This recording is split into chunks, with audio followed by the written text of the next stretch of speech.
जय माता रानी, जय श्री कृष्ण। तो आज मैं बात करने वाली हूँ चिकन पॉक्स के बारे में, क्योंकि ये मेरे साथ अभी-अभी एक्सपीरियंस हुआ है और आज मैं थोड़ा ठीक फ़ील कर रही हूँ, जिसकी वजह से मैं ये रिकॉर्ड कर रही हूँ। तो चिकन पॉक्स गाँव में इसके अलग-अलग नाम होते हैं। हमारे यहाँ कुछ अजीब-सा है, तो मुझे तो नहीं पता।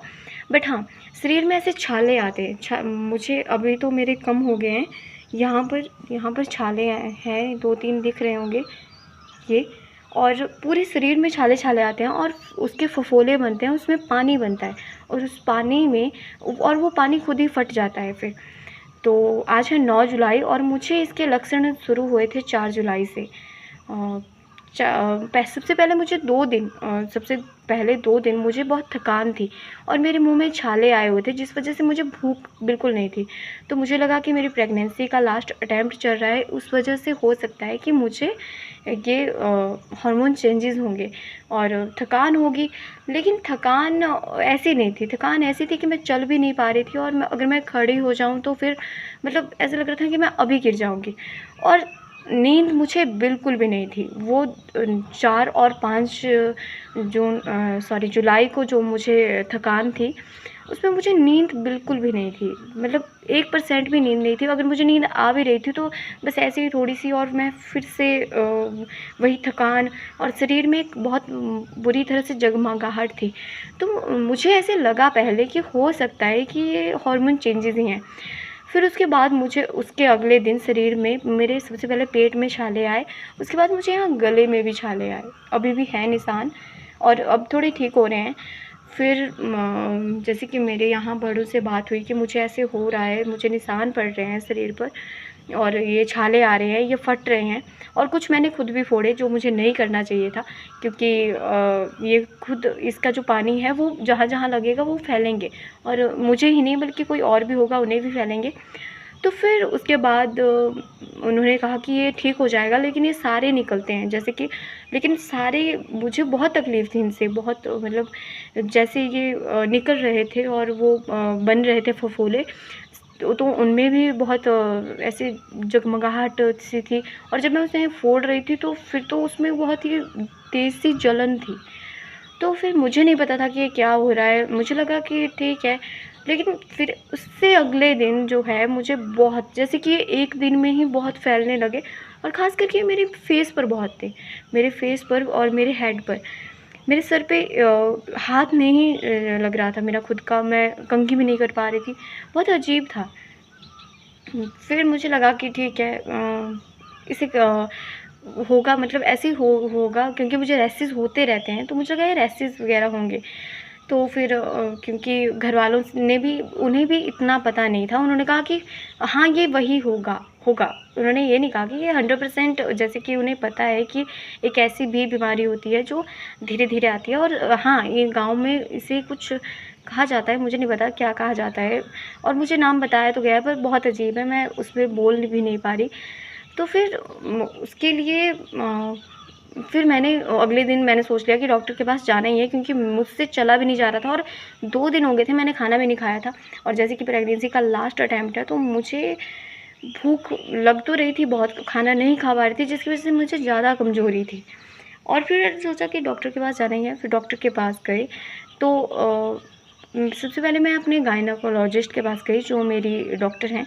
उन्होंने मुझे कहा कि मैं स्किन के डॉक्टर के पास जाऊँ, पर उनके पास जाने से मुझे 2 फ़ायदे हुए कि जो उनके पास की पर्ची थी, उन्होंने मुझे स्किन के डॉक्टर के लिए वहाँ पर उन्होंने सब कुछ लिख दिया कि मेरी सेकंड प्रेगनेंसी है और ऐसे-ऐसे, और मुझे इतनी प्रॉब्लम नहीं हुई, क्योंकि ऐसे होता कि मुझे वहाँ जाना पड़ता, फिर पर्ची बनानी पड़ती स्किन के डॉक्टर के पास। तो उन्होंने कहा आप इसी पर्ची को लेके जाओ और ख़ास करके स्किन के डॉक्टर भी पहले मुझे वहाँ पर मेरी गायनेकोलॉजिस्ट के पास ही भेज दें।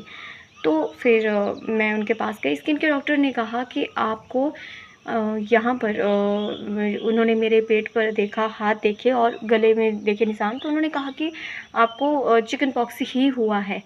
और वैसे मुझे गायनेकोलॉजिस्ट ने भी यही कह दिया था, लेकिन उन्होंने कहा फिर भी आप स्किन के डॉक्टर से चेकअप करवा लो।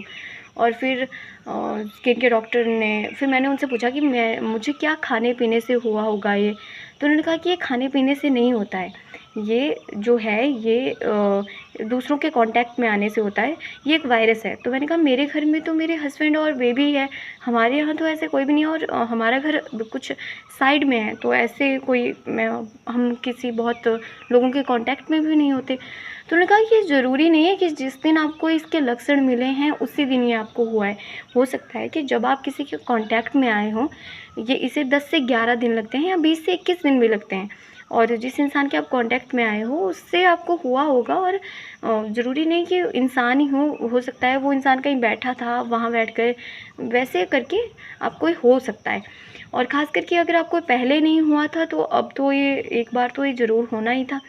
तो फिर मैंने उनसे तो फिर मुझे थोड़ा कंफर्म हुआ कि हाँ ऐसा हो सकता था, क्योंकि मैं कुछ दिन पहले ही चेकअप के लिए भी गई थी। तो हो सकता है, क्योंकि बहुत सारे हॉस्पिटल में भी बहुत सारे लोग आए होते हैं, तो उस तरह से तो मुझे अपना अनुभव आपके साथ शेयर करना था कि। और उसके बाद उन्होंने मुझे दवाइयाँ दी और अब ये ठीक हो रहे हैं, लेकिन पहले मुझे बहुत दर्द था। इन सारे जो भी छाले आ रहे थे शरीर पर, मुझे यहाँ पर भी छाले हैं, अभी भी निशान है, और उस शरीर में भी हैं छाले, गले में, पेट में।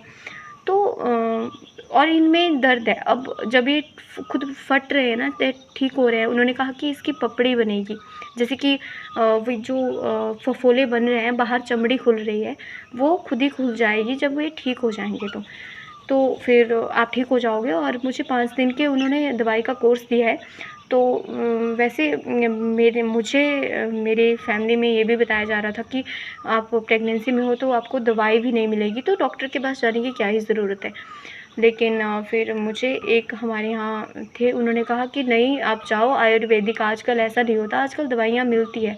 और सच में आजकल ऐसा नहीं होता। पहले होता था कि दवाइयाँ वगैरह कुछ नहीं खाते थे, लेकिन आजकल वो है कि प्रेगनेंसी वाली लेडीज़ के लिए भी दवाइयाँ हैं। और अगर आपके घर में बेबीज़ है, प्रेगनेंसी में हो आप, या फिर बेबी फीडिंग करवाते हो, तब तो आपको ज़रूर डॉक्टर से कंसल्ट करना चाहिए। एक नॉर्मल पर्सन इसे झेल सकता है, लेकिन ये बहुत जिनको ये हुआ होगा चिकन पॉक्स, वो इसके लिए खुद बताएंगे कि ये कितना ख़तरनाक होता है। तो ये था मेरा एक्सपीरियंस, मेरा अनुभव। आज है 9 जुलाई और आज मैं बहुत भी नहीं, लेकिन ठीक ही अब मुझे थकान नहीं है, लेकिन मेरे मुंह में छाले हैं, अभी थोड़े थोड़े छाले हैं मेरे मुंह में। और भूख मुझे अब है। मुझे पिछले दिनों में भूख भी नहीं थी, और जिस वजह से मुझे बहुत कमज़ोरी भी आ रही थी। तो ये था मेरा एक्सपीरियंस, मेरा अनुभव। मुझे लगता है कि एक नॉर्मल पर्सन का अनुभव हम सबके लिए फ़ायदेमंद होता है, तो इसीलिए आपके साथ शेयर किया। और जैसे कि अब मैं ठीक फ़ील कर रही हूँ, तो चलिए मिलते हैं अगली वीडियो में। चैनल को सब्सक्राइब करके चैनल के साथ ज़रूर जुड़ें। जय माता रानी, जय श्री कृष्ण।